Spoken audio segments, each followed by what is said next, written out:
واکسال گاڑی تیار کی، جبکہ بعد میں پاکستان کے مشہور زمانہ بیڈفورڈ ٹرک اس پلانٹ میں پر تیار کیے گئے۔ 1953 میں ایکسائڈ بیٹریز نے پاکستان کا پہلا بیٹری پلانٹ لگایا۔ 1954 میں علی موٹرز نے فورڈ موٹرز امریکہ کے ساتھ مل کر پہلی کار، ٹرک اور اس کے بعد پک اینڈ ڈراپ تیار کرنے کی غرض سے پلانٹ لگایا۔ 1956 میں ہارون انڈسٹریز نے ڈوجے امریکہ کے برانڈ نیم سے پک اپ تیار کیا۔ 1961 میں آل ون انجینئرنگ نے پاکستان میں گاڑیوں کے پارٹس تیار کرنے کا جدید پلانٹ لگایا۔ 1962 میں وزیر انڈسٹریز نے اٹالین لمبریٹا سکوٹر کمپنی کے اشتراک سے پاکستان کا پہلا سکوٹر تیار لمبریٹا TV200 تیار کیا۔ 1962 میں کندھوالا انڈسٹریز نے امریکہ جیپ کمپنی کے مختلف model series CJ5، CJ6، CJ7 ملک میں پہلی بار تیار کی۔ 1963 میں جنرل ٹائرز نے کراچی میں پہلا ٹائروں کا پلانٹ کانٹل ٹائرز جرمنی کے تعاون سے قائم کیا۔ 1963 میں ہائسن گروپ نے امریکہ مارک ٹرک کی پیداوار شروع کی۔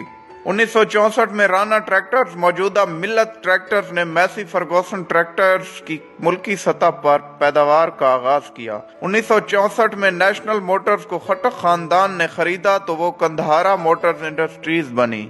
1964 ہی میں راجہ موٹرز نے اٹالین مشہور زمانہ ویسپا سکوٹر کی پاکستان میں پیداوار شروع کی۔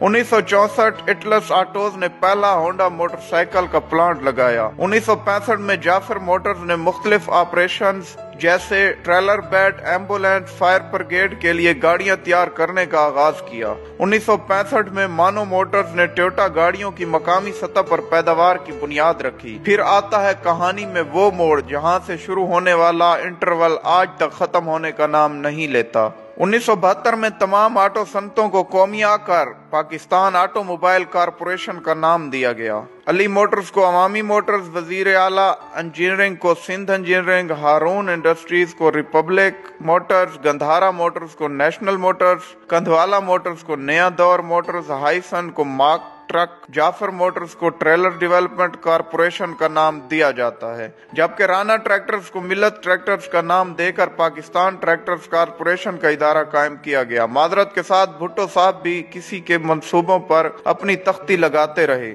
جس کی بدولت آج تک ہماری صنعت مکمل بحال نہیں ہو سکی۔ اگر یہ تمام ادارے اپنے اصل مالکان کے پاس ہوتے تو آج پاکستان کے اپنے برانڈ لانچ ہو چکے ہوتے۔ آج ہمارے ملک کی بنی گاڑیاں، موٹر سائیکل، ٹریکٹر اور ٹرک دوسرے ممالک کی سڑکوں پر نظر آ رہے ہوتے، بالکل ایسے جیسے ٹاٹا اور مہندرا کی مصنوعات عرب، دنیا اور افریقہ میں نظر آ رہی ہیں۔ آج ان قومیائی گئی صنعتوں میں صرف 3 ٹوٹی پھوٹی حالت میں کسی نہ کسی طرح زندہ ہیں، باقی سب کا وقت کے ساتھ انتقال ہو چکا ہے۔ 60 کی دہائی تک پاکستان میں انڈسٹری فروغ پا رہی تھی، یہاں فیکٹریاں، ملیں اور کارخانے لگ رہے تھے۔ بجائے ان کاروباری خاندانوں کے مشکور ہونے کے، وہ سیاسی سرگرمیوں کو زندہ رکھے ہوئے تھے۔ ہمارے ہاں سرمایہ دار کو ہمیشہ دشمن سمجھا گیا۔